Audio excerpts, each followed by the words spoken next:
In the city of Lagos, a man emerged from the shadows to claim the spotlight. His name was Pastor Enoch Adeyemi, a man of fire, charisma, and mystery. Nobody knew exactly where he came from.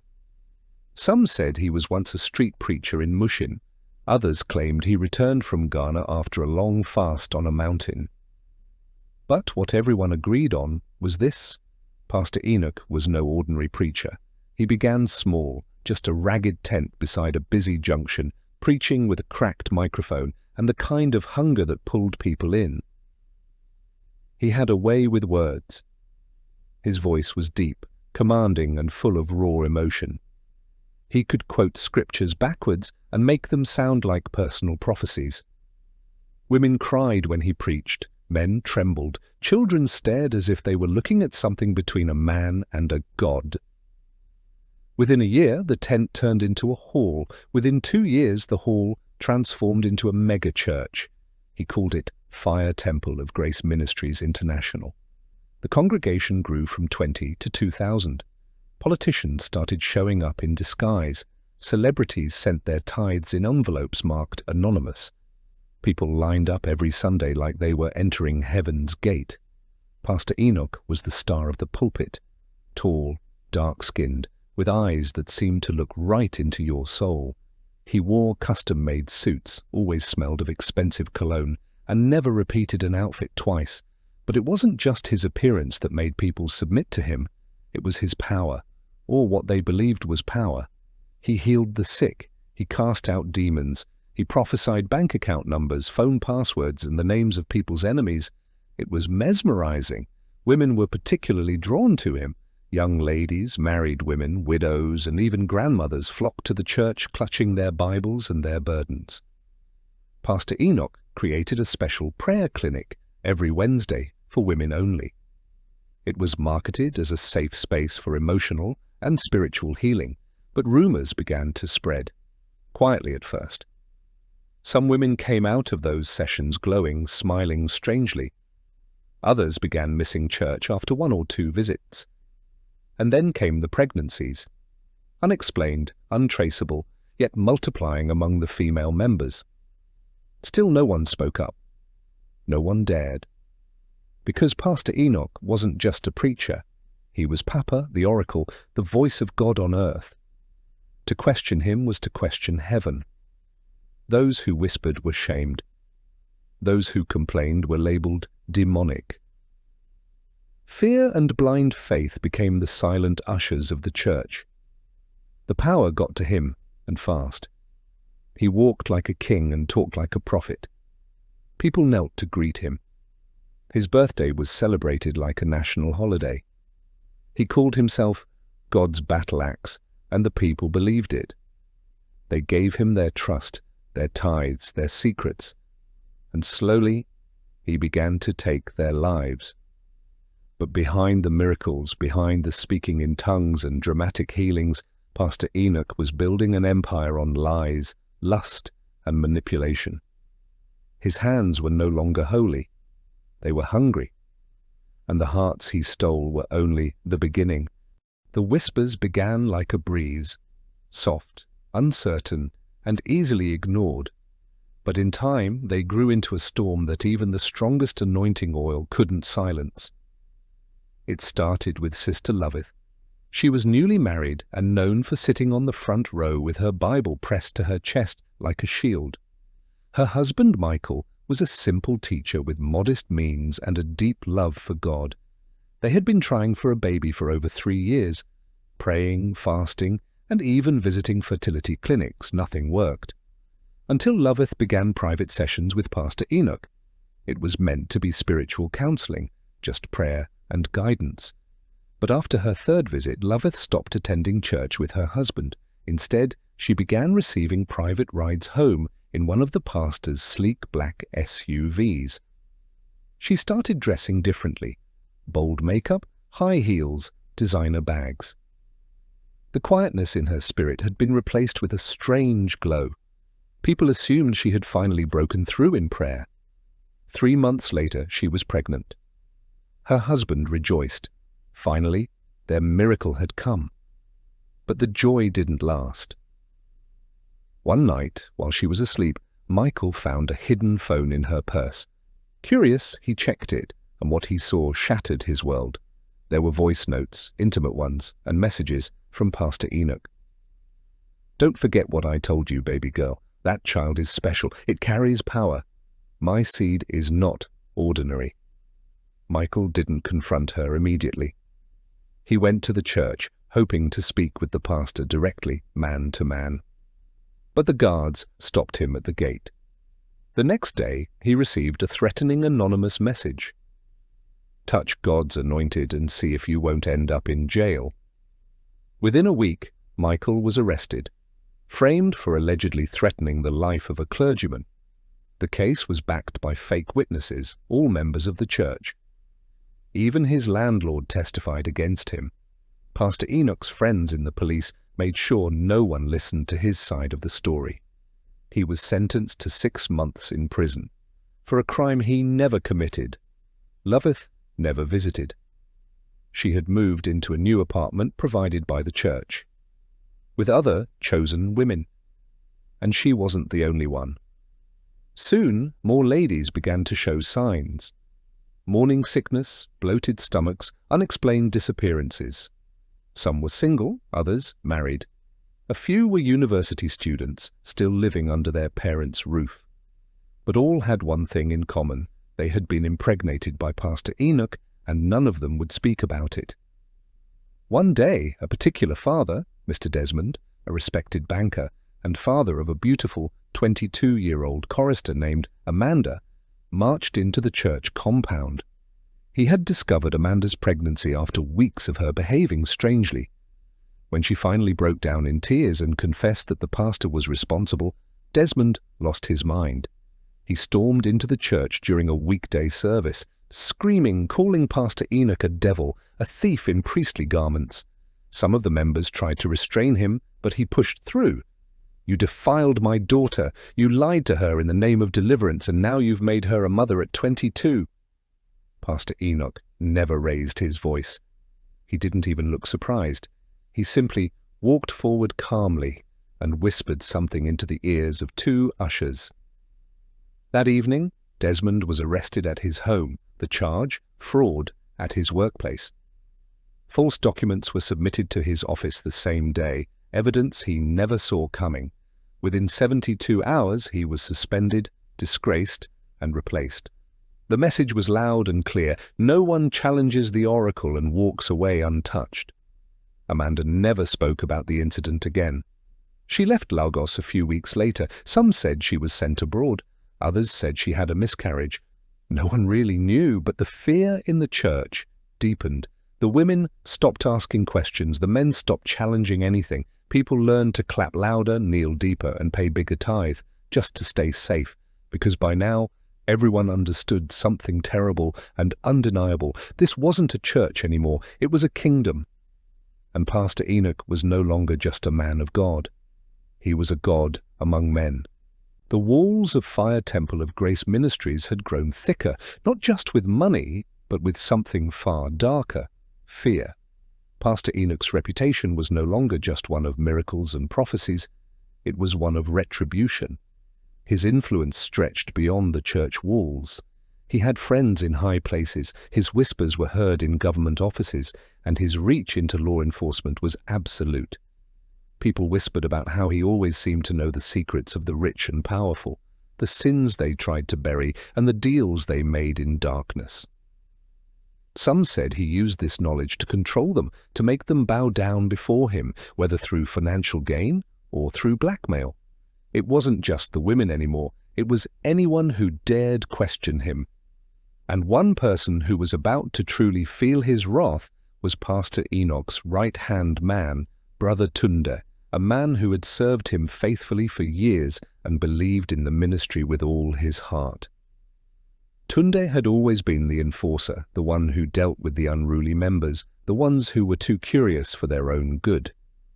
But lately, something had changed in him. Tunde had started to question the way Pastor Enoch handled the growing power, the way he manipulated people with guilt and fear. He had heard rumors that Pastor Enoch was having private meetings with married women. some of whom were far more important than he'd initially realized. Tunde overheard a conversation one night in the pastor's office that made his blood run cold. Pastor Enoch was on the phone with someone, laughing. Yes, I'll need that list. The bigger the scandal, the bigger the blessing. Money will flow and God will be glorified. Tunde didn't understand. It didn't make sense. The ministry was built on healing, on redemption. But now, it seemed like everything was about money, control, manipulation, and greed. A few days later, Tunde tried to confront Pastor Enoch privately, but the moment he stepped into the office, he could feel the air change. It wasn't just the familiar incense burning in the corner or the golden statues of angels that lined the walls. It was the palpable sense of power, a suffocating energy that seemed to crush any thought of defiance. Is something wrong, my son?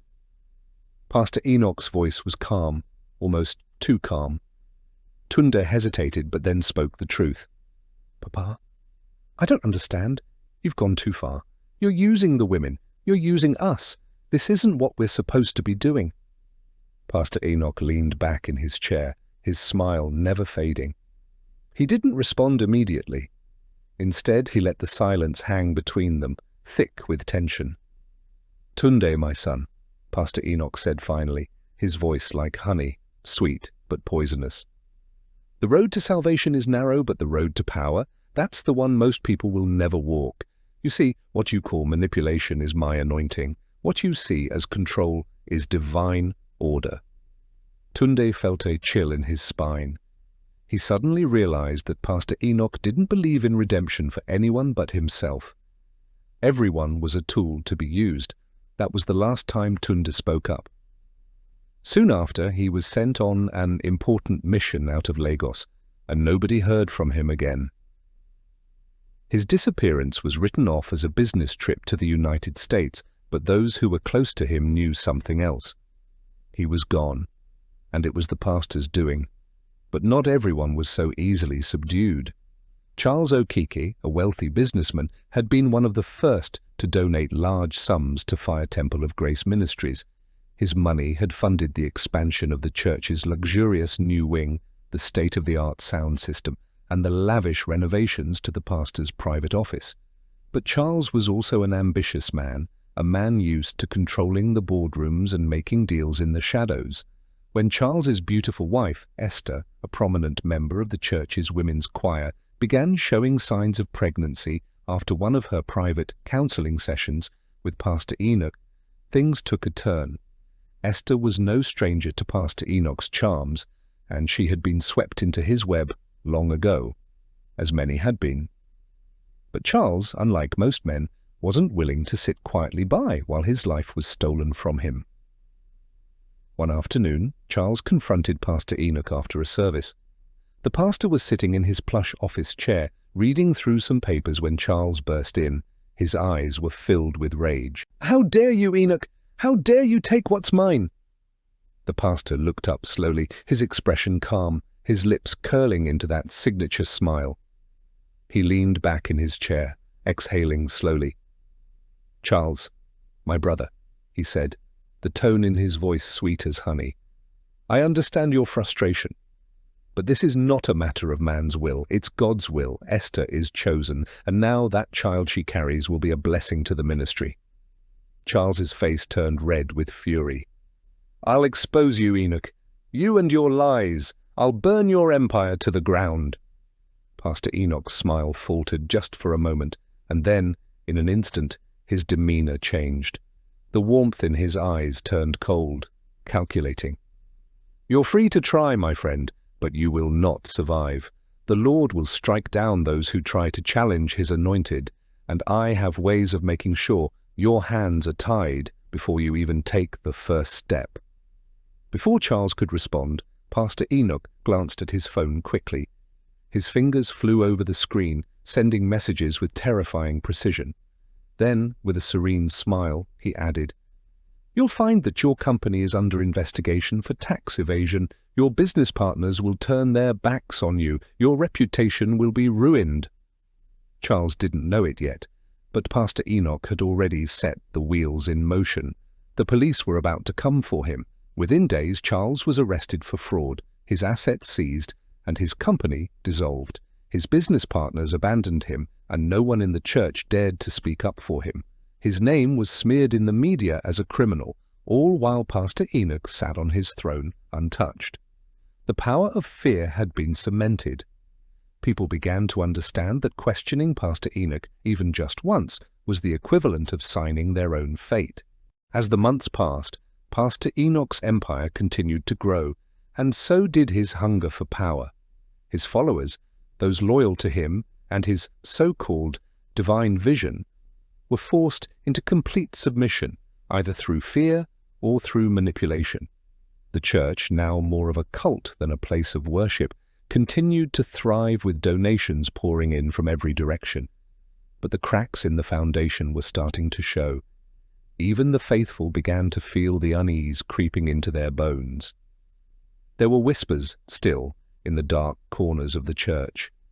But now they weren't just about Pastor Enoch's strange hold over the women or his questionable behavior. They were about his real motives, the deep-seated power he craved, the control he sought over every aspect of his followers' lives. Despite the fear he instilled in them, Pastor Enoch couldn't hide his true nature forever. Sister Patience, one of the original church members and a long-time supporter of Enoch's ministry, had noticed something disturbing. She had always been the voice of reason, the woman who kept the younger ladies in check, ensuring they didn't fall too deeply into the pastor's grasp. But even she had become a target. Her own daughter, Neka, had been seduced into the pastor's web, and though Sister Patience had tried to warn her, Neka was smitten by the pastor's power, his confidence, and his promises of blessings. But as Neka grew closer to Pastor Enoch, she began to change. She became more withdrawn, her once bright smile replaced with an eerie, empty stare. And when Sister Patience discovered that her daughter was pregnant, she knew exactly who was responsible. Enraged, she confronted Enoch one Sunday after service. She demanded to know the truth, her voice shaking with both fear and fury. "You've ruined my daughter, Pastor. You've defiled her. What did you promise her? What lies did you feed her to do this?" Pastor Enoch, ever the picture of calm, smiled as he watched her trembling. His eyes flickered for just a moment, a cold, calculating look that made her blood run cold. "Sister Patience, it is not for you to question the Lord's work. Neka has been chosen for something far greater than you can understand. The child she carries is not of man, but of God, and soon she will join the other chosen ones, bearing gifts beyond your comprehension." His words were poison, words designed to manipulate, to twist the truth. But Sister Patience wasn't having it anymore. "I will not sit here and watch you destroy my daughter, Pastor. I'll expose you to everyone. I'll tell them the truth about you." Pastor Enoch leaned in closer, his voice dropping to a low, menacing whisper. "You think you can expose me? You think anyone would believe you over me? You forget who has the power here. I have every last one of them under my control. Every member of this church, every business partner, every police officer. You'll be nothing, and when you're nothing, you'll realize how quickly people will forget your name."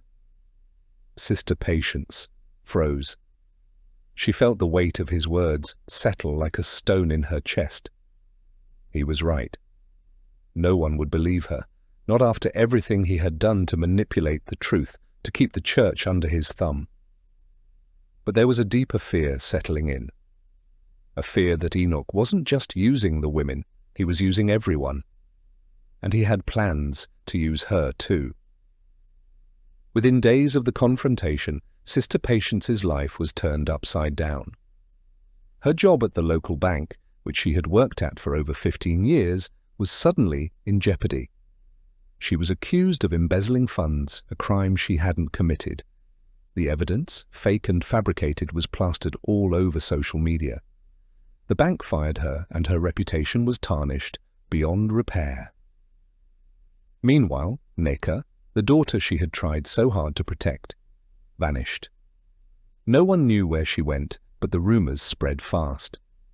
Some said she had been sent abroad to study while carrying the pastor's child. Others whispered that she had been silenced forever. Pastor Enoch had once seemed invincible, his charisma and power over the congregation unchallenged. But as the weight of his sins grew heavier, cracks began to form in the foundation of his empire. The first signs of trouble appeared when one of his former followers, Emmanuel, a disgruntled ex-church member, anonymously sent a letter to the media. The letter contained allegations of abuse and corruption within Pastor Enoch's ministry. It accused him of manipulating vulnerable women, embezzling church funds, and using his position to sexually exploit the very people who trusted him. At first, Pastor Enoch dismissed the letter as the work of a jealous former member. He scoffed at the idea that anyone would believe such accusations. However, his arrogance and indifference would soon prove to be his downfall. Within days, the letter went viral. Investigative journalists dug deeper, uncovering more accounts of abuse and financial mismanagement. The once untouchable pastor found himself at the center of a media frenzy. The more he tried to silence his critics, the louder their voices became. But Pastor Enoch wasn't used to being challenged. He had relied on his image as a man of God to protect him from any repercussions. He had never faced real consequences for his actions. Now, for the first time, the pressure was mounting. The public's trust began to wane, and with it, his influence over his congregation started to erode. As the media coverage intensified, people began to question the legitimacy of his ministry. Some of the women who had fallen victim to his manipulations began to speak out publicly. Their testimonies painted a horrifying picture of his abuse of power. Yet even with this growing tide of evidence, Pastor Enoch continued to insist on his innocence, lashing out at anyone who dared to challenge him. In the midst of this turmoil, Tolu, a businessman who had been betrayed and sent to prison by Pastor Enoch, began plotting his revenge. He had spent months behind bars, carefully biding his time and gathering his strength. Now that he was out, he saw an opportunity to strike back at Pastor Enoch, who had ruined his life. Tolu's first move was to contact the media. Armed with evidence from his own experience, he provided the press with crucial details about the pastor's illicit activities, including financial documents and testimonies from people who had witnessed Pastor Enoch's dark side firsthand. He even reached out to law enforcement officials who were now beginning to investigate Pastor Enoch's church for potential criminal activity. Tolu's efforts began to expose Pastor Enoch for the fraud and predator that he truly was. The more evidence surfaced, the harder it became for the pastor to deny the truth. His once loyal followers began to question his motives, and some of his inner circle began to distance themselves from him. With his public image shattered, Pastor Enoch began to crack. He became increasingly paranoid, fearing that those closest to him would betray him. His followers grew disillusioned, and his church, once thriving, began to dwindle in numbers. The once crowded pews now sat empty, the faint echoes of lost trust filling the space where devotion had once been. But Pastor Enoch refused to accept defeat. He turned to his old tactics, intimidation, threats, and manipulation. He threatened to expose the private lives of anyone who dared to cross him. He even sought refuge in his friends within the police force, attempting to use his influence to suppress any investigation into his wrongdoing. However, the law was closing in. Chima, a corrupt officer who had helped him in the past, was starting to lose his grip. His involvement with Pastor Enoch's activities was now under scrutiny, and Chima was beginning to fear for his own career. As the investigation gained momentum, Chima was forced to cooperate with authorities, leading to the unraveling of the pastor's network of influence. The tipping point came when authorities gathered enough evidence to arrest Pastor Enoch. His assets were frozen, his properties seized, and the church's finances came under intense scrutiny. The charismatic pastor, who had once been adored by thousands, was now facing charges of fraud, sexual exploitation, and corruption. As he was escorted out of his church in handcuffs, the once adoring crowd that had filled his pews now stood in stunned silence. The faithful had turned their backs on him, realizing too late the depth of his betrayal. The pastor's decline was swift. His supporters abandoned him, and the network he had so carefully constructed to protect himself fell apart. The trial that followed was a public spectacle. The testimonies of the women he had manipulated and the financial evidence laid bare his crimes. Pastor Enoch's reputation, once untouchable, was shattered beyond repair. The trial of Pastor Enoch was nothing short of a spectacle. The media, once enamored by his teachings, now reveled in his fall from grace. The courtroom was packed with former congregants, journalists, and curious onlookers, all eager to witness the downfall of a man who had once been seen as a pillar of the community. In the days leading up to the trial, Pastor Enoch's legal team worked tirelessly to defend him, but the evidence against him was overwhelming. The testimonies from the women he had exploited were gut-wrenching, and the financial records presented by Tolu and other whistleblowers painted a damning picture of a man who had used his position for personal gain. Despite all his efforts to manipulate the public narrative, Pastor Enoch couldn't escape the truth. He sat in the courtroom surrounded by the same loyal followers who had once worshipped him, but now they looked at him with disgust and betrayal in their eyes. His supporters had turned their backs on him, and even his most devoted allies seemed to be distancing themselves. The day of sentencing arrived. Pastor Enoch stood before the judge, a broken man. His once charming smile was now gone, replaced by a look of desperation. As the judge read out the charges, fraud, sexual exploitation, abuse of power, and manipulation, Pastor Enoch's world crumbled. The weight of his actions, the lives he had destroyed, came crashing down on him. In a final act of defiance, Pastor Enoch attempted to plead his innocence, but the courtroom was having none of it. The judge delivered a sentence of 20 years in prison, and as the gavel struck, it was as if the final chapter of Pastor Enoch's story had been written.